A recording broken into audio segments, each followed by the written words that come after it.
Hey Glamour, welcome to my home. Hi, my name is Chelsea Coffey. I am a 32-year-old copywriter, recent author, and blogger from thecoffeebreak.com living in Philadelphia, Pennsylvania.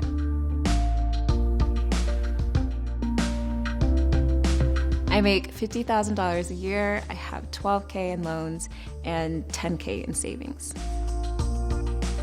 My apartment is 1,300 square feet. It's 2 bedrooms, 2.5 baths. I live here with my fiancé. We pay $2,000 a month in rent, $150 in utilities, and we split everything. My fiancé, his name is Warren, and he is a professional soccer player. That's why we live here in Philly. And he also has a lifestyle brand called Coffey, which is his last name, our future last name. And it's a lifestyle brand that includes apparel, photography, events. The thing I love most about our place is the light. We have a lot of plants and it gets pretty cold here and the winters are really long, so the more light, the better. Just really brightens up the space and makes it feel really warm and welcoming. All right, this is my kitchen.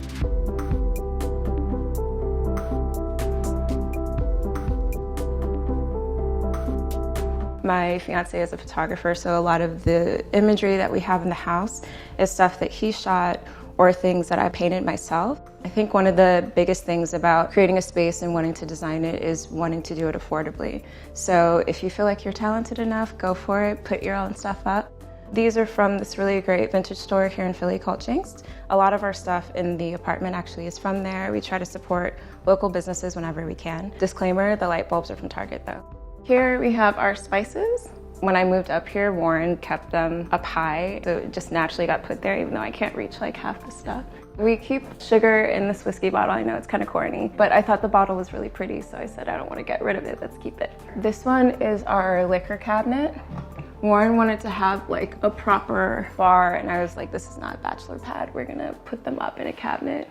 We're getting married this year, so we cook a lot. We are really trying to commit to making sure that we stay on top of our finances. So we cook as much as we can. If we're out running errands and it's running late, we'll run through a drive-thru and try to grab food. We'll try to have a date night at least twice a month. But other than that, we're in this kitchen making dinner. Warren is a great cook. And the funny thing is, I kind of misunderstood him cooking so much as he loved to cook, so I kind of let him take the lead on that. He's like, no, Chelsea, like, we just have to eat. So I really tried to like take it up a notch and cook more and be more of a team player in that way. It's just, if it takes longer than 30 minutes, I'm checking out.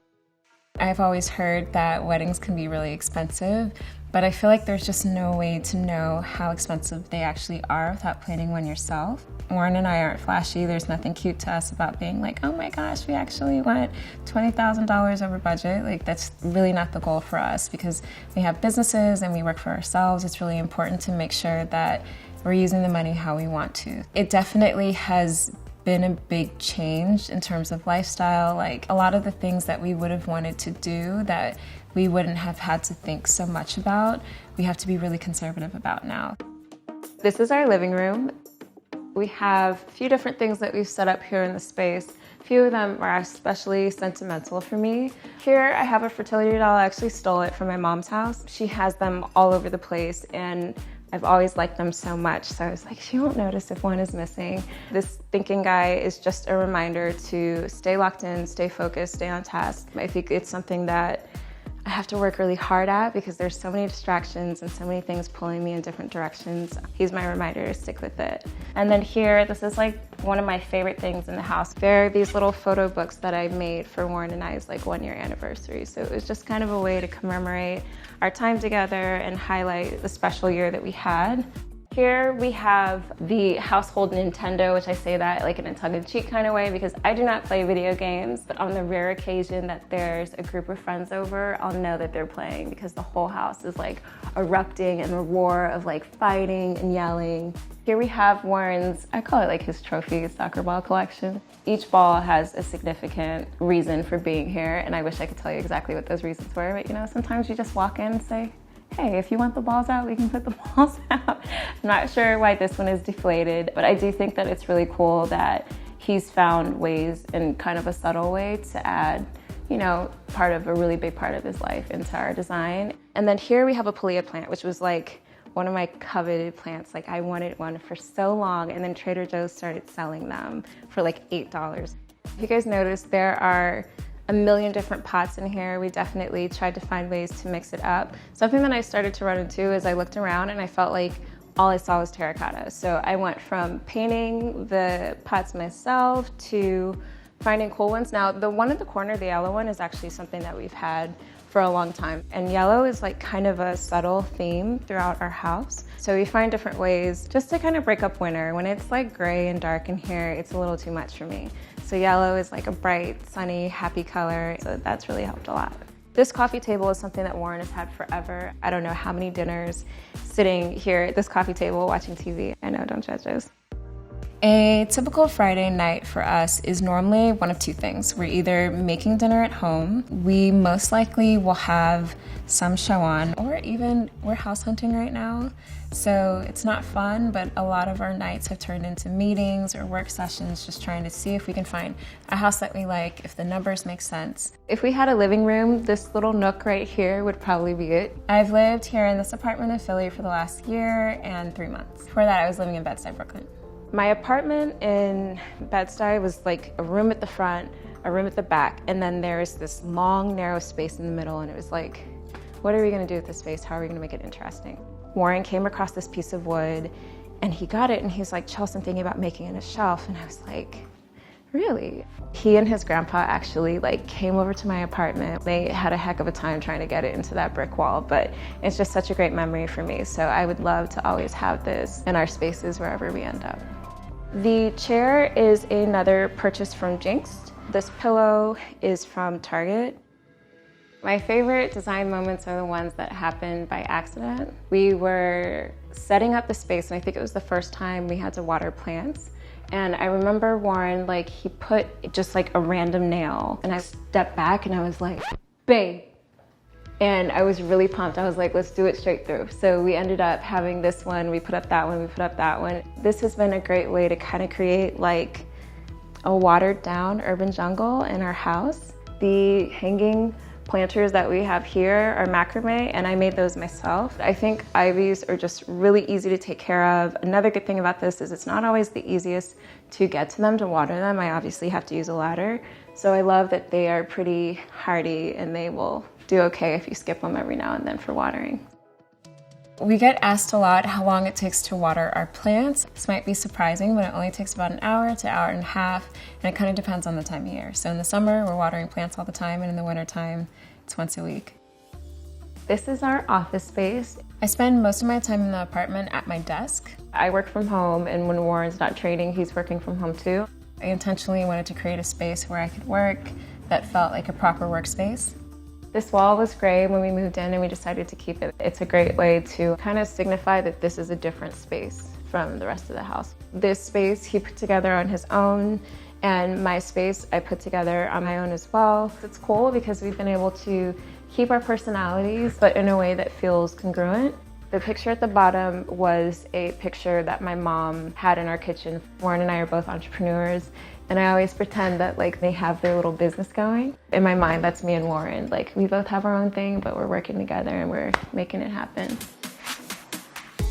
This is our guest bedroom. We obviously wanted to have a space for our guests when they come visit us, and we also do AirBnB. Here we have full-length mirror. Whenever I stay at someone's house and there isn't a full-length mirror, I'm like, how am I gonna look at my outfit? It drives me crazy. So we've tried to make a point to have mirrors throughout the house so people can always get a good look of what they have on and feel good going out the door. The nightstand that we have here is one of my favorite pieces. It was when I finally got a job and got my own place, I was so excited to decorate it because I'd just been on a budget for like so long. For my 30th birthday, I wanted to have a 70s glam birthday party, and my event planner, who also is our wedding planner, she went all out, and I just was so excited because she actually took these fans that she got from IKEA. She spray painted them gold, and it's just one of my favorite things. It's a great alternative for a headboard, and it saves you a lot of money when you have a bed that's just the actual mount at the bottom. People always ask if it's weird having Airbnb guests stay with us because they're physically in the house while we're here. So when you know that you're gonna have strangers in your home who a lot of times end up being friends by the time that they leave, you just do things differently. You don't leave your valuables out, you don't have them in obvious places. On average, it's around $200 a weekend for a guest. If we have guests just 2 weekends out of the month, we've taken care of all the groceries for the month. Welcome to our room.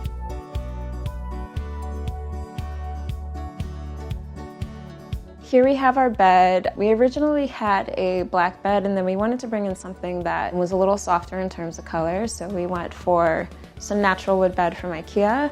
Our pillows are from Target. We have these two signs that I made, inhale, exhale. I feel like my brain's always going like a million miles per hour, even if I'm like kind of chill. So I think it's really important for me just to prioritize that and remind myself that like sometimes it's okay just to step away and take a breath.